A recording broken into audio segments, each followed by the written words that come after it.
Assalamualaikum warahmatullahi wabarakatuh. Friendku sekalian dimanapun kalian berada, berjumpa lagi dengan saya Jeki di kisah horor. Kali ini saya akan membacakan lanjutan cerita dari Mantap Sulu. Untuk kali ini judulnya ialah Unggah Ungguh.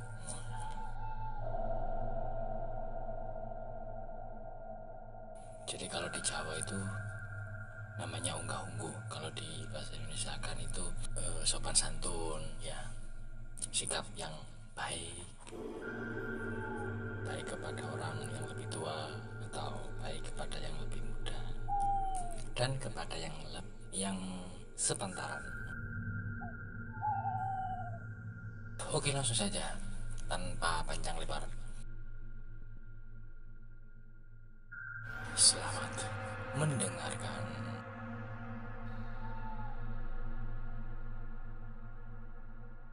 Dimanapun kita berada, ada baiknya kita menjaga sopan santun supaya terhindar dari hal-hal yang tidak diinginkan.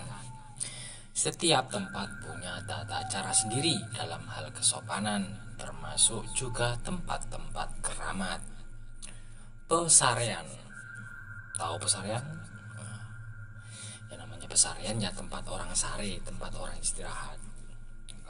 Ya semacam makam atau petilasan gitu. Oke, lanjut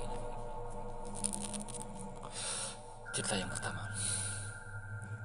Om Joko adalah seorang tukang bangunan.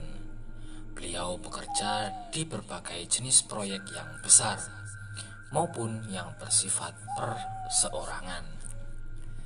Suatu ketika Om Joko mendapat orderan di suatu pesarian, yang mana tempat itu masih aktif dikunjungi turis domestik ataupun orang-orang dengan tujuan khusus. Sore itu seperti biasa, Om Joko membenahi pekerjaannya. Ada sedikit rasa was-was di benaknya. Berkali-kali dihisap rokok yang dia bawa dari rumah. Dipukulnya pundak kirinya beberapa kali. Capek banget, pundak sampai berat begini, gerutunya. Tiba-tiba terdengar suara. Merasa dipanggil, Om Joko mencari asal bunyi. Bunyi itu terdengar dekat sekali. Namun Om Joko masih belum menemukan pemilik suara. Dari siapa? Sebuah suara berat terdengar tepat di pundak kirinya. Om Joko sontak melirik di arah kirinya dan sebuah kepala bertengger di pundaknya. Sosok kepala itu berwajah nenek-nenek dengan mata merah dan wajah retak-retak. Om Joko terperanjat manakala sosok itu memiliki tubuh ular. Sosok itu mengoceh dengan nada marah dengan bahasa Jawa kuno. Tak lama sosok itu menjatuh diri ke tanah, lalu hilang. Wow. Om Joko tak seberapa paham yang dikatakan nenek ular itu. Hanya saja biasanya hal ini terjadi saat ada yang melanggar aturan pesarian. Setelah itu Om Joko segera kabur dari lokasi sebelum yang lainnya muncul.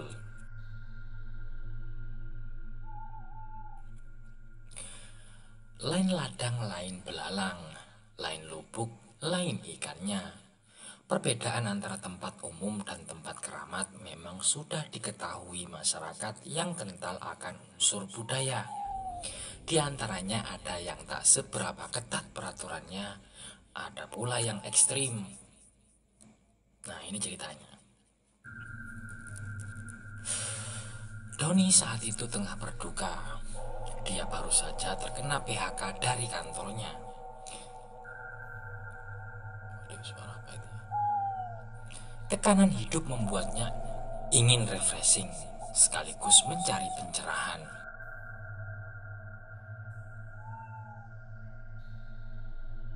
Suatu malam dia mendapat ide untuk mengunjungi kuburan milik seorang babat alas atau pendiri kampung. Awal perjalanan tak ada masalah.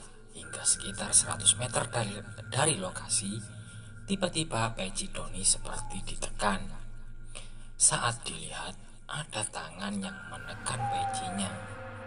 Doni yang pikirannya sudah penat, tak menggubris hingga tiba di pintu masuk pemakaman.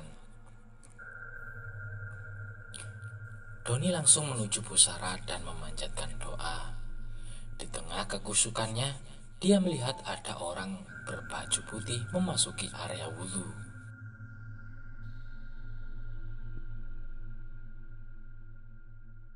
Doni mengira bakal dapat teman. Akhirnya, menunggu orang tersebut selesai wudhu dari balik tembok. Namun sosok itu tak kunjung keluar. Doni telah usai dengan hajatnya.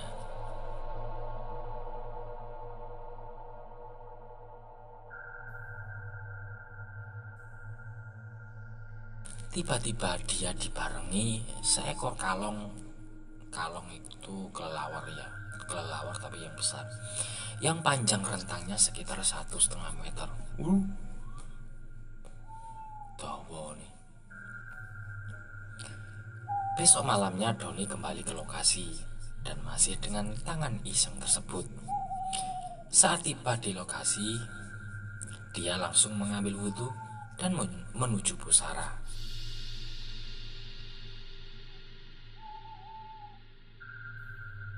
Pusara itu di tengah joglo. Saat Doni sedang khusyuk, ada suara dari atasnya.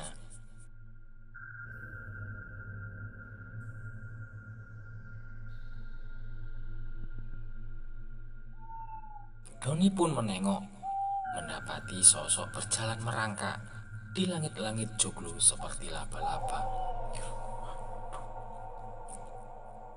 Sosok itu menatap Doni, lalu berjalan sebentar, lalu mengintip lagi, lalu hilang. Setelah usai, Doni segera pulang. Kali ini bukan kelelawar, melainkan sebuah burung besar mengawalnya. Wedian. Besoknya Doni bercerita pada kenalannya soal kejadian di kuburan itu. Doni sontak kaget sebab kenalannya bilang kalau Doni kurang sopan saat memasuki area. Doni ngotot, dia sudah salam saat di depan gerbang kuburan.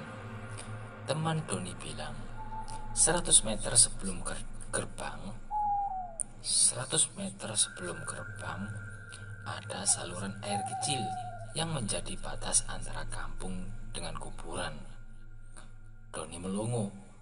Tempat itu tepat saat dia diganggu tangan-tangan itu. Mampus lu, diganggu. Oke, selanjutnya. Jangan membuang tulang sembarangan. Judulnya ini ya. Jangan membuang tulang sembarangan. Tulang apa ya? Tulang ayam? Masa tulangnya sendiri? Gak mungkin juga. Oke, lanjut. Dalam agama Islam ada larangan bahwa dilarang melempar tulang sembarangan. Karena itu sama saja memberi makan setan. Oh iya sih, emang sih setan itu makannya apa, kotoran manusia, kemudian tulang-tulang hewan, darah, dan lain-lain.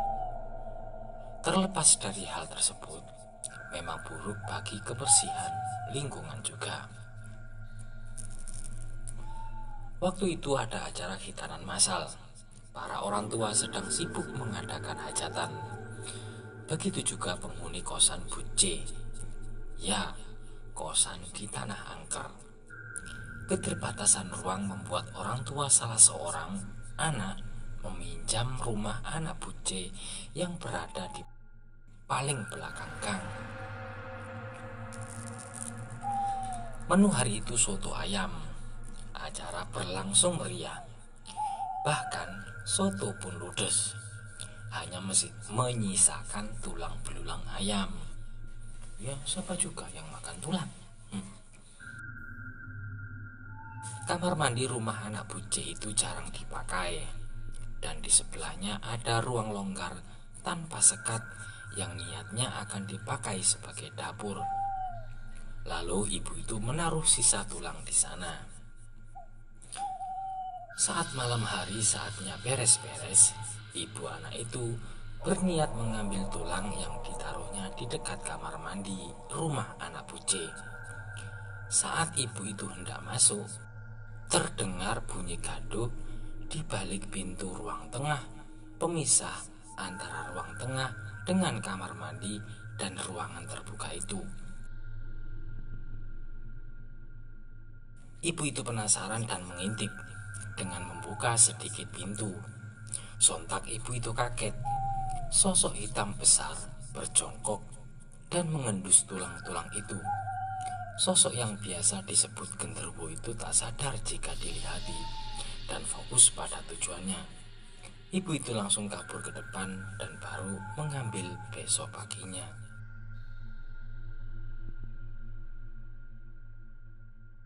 Makanannya gede, makanannya tulang. Oke, itu adalah cerita tentang unggah-ungguh ya, dimanapun deh, apalagi di tempat keramat atau ada pantangan dari orang tua dulu ya. Seharusnya kita melakukan itu, jangan seenaknya, karena orang-orang tua dulu itu pastinya melarang itu ada sebabnya. Begitu. Oke, lanjut ke cerita berikutnya. Judulnya adalah Perjalanan.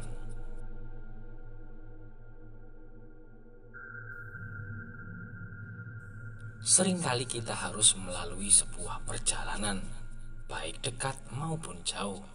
Terkadang demi memuaskan hasrat bertualang atau sekedar mencari pemandangan baru, kita akan mengambil rute yang berbeda.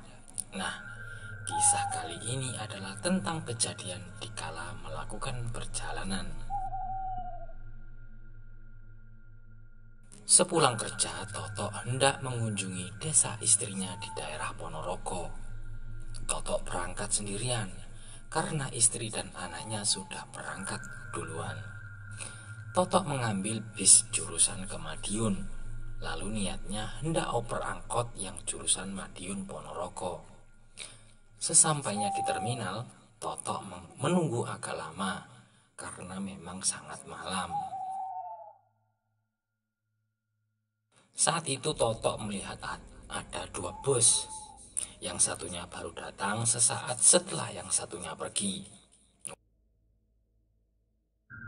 Toto yang tidak tahu jenis bus di daerah sana langsung setuju ketika ditawari seorang kernet dari bus yang baru datang. Di dalam bus, Toto keheranan. Pasalnya semua penumpang berwajah pucat.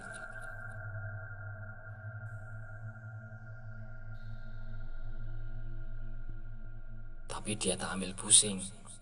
Tak lama bus memasuki jalan yang kiri kanannya persawahan. Seperti kena hipnotis, kernet bus tersebut menurunkan Toto, dan Toto turun begitu saja. Setelah turun, Toto baru sadar kalau dia berada di lokasi yang bukan tujuannya. Di depan Toto kini berdiri sebuah pasar malam. Kiri kanannya banyak berjualan makanan. Setelah tengok kiri dan kanan, Toto mulai menyadari ada yang aneh. Semua orang yang dia temui wajahnya tak jelas dan cara berjalannya aneh. Mereka berjalan melompat ke kiri dan ke kanan, dan tubuh bergoyang-goyang mirip boneka.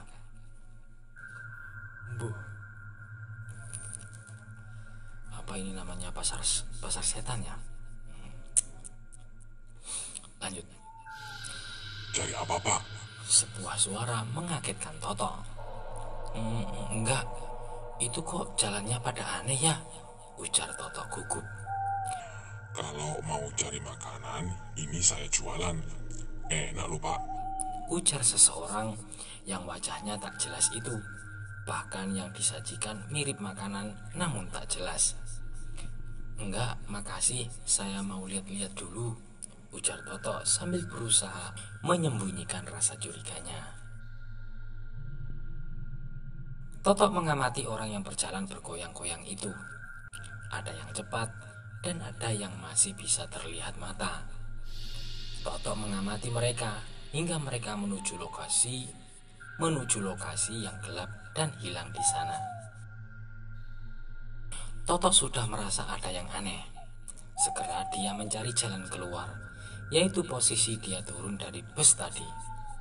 Toto berjalan terus tanpa menoleh, hingga dia melihat sosok seperti petani.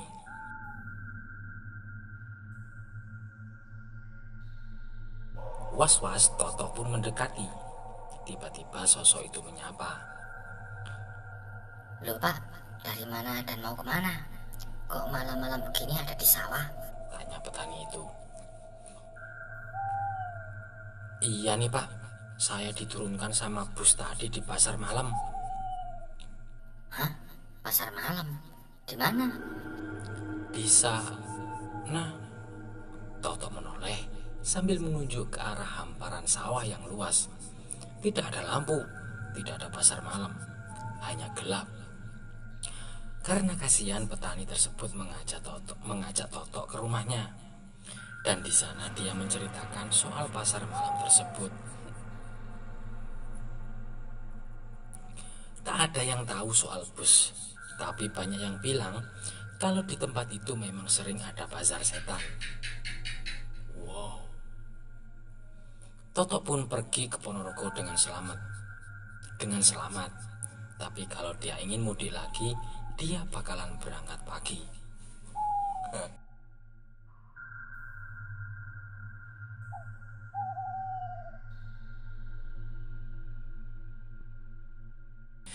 Kisah kedua ini tentang ibu saya.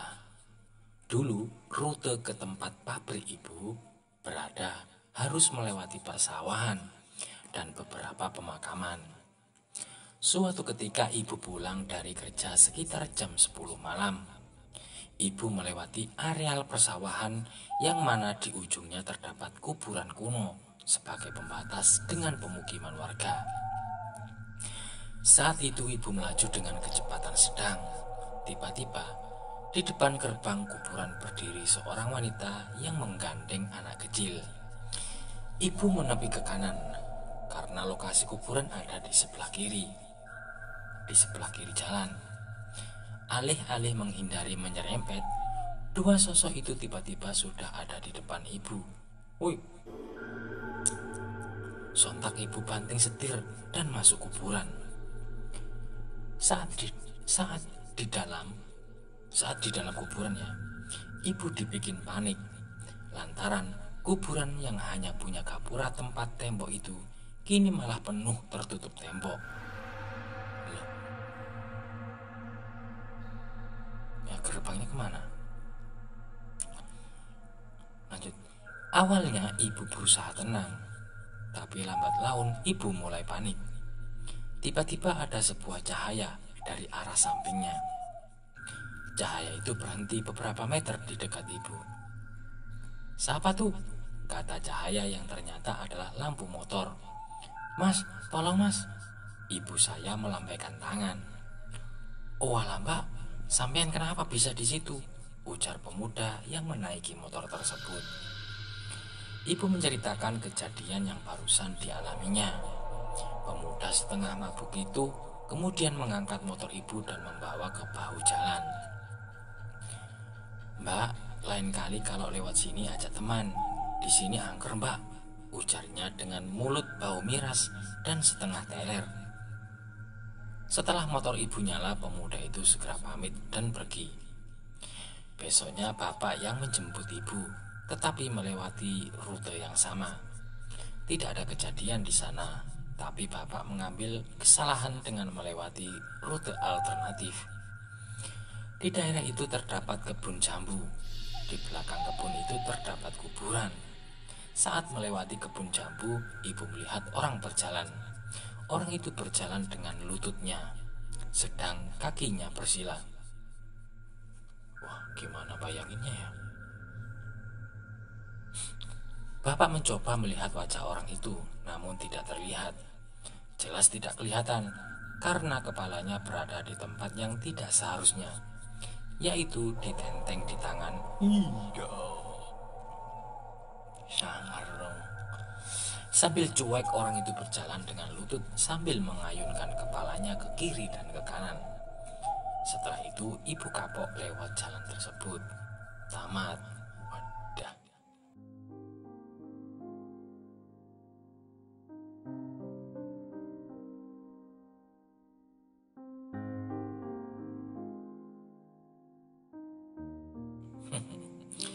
Oke, itu adalah 2 cerita dari tulisan Mantap Sol. Terima kasih. Selamat istirahat. Assalamualaikum warahmatullahi wabarakatuh.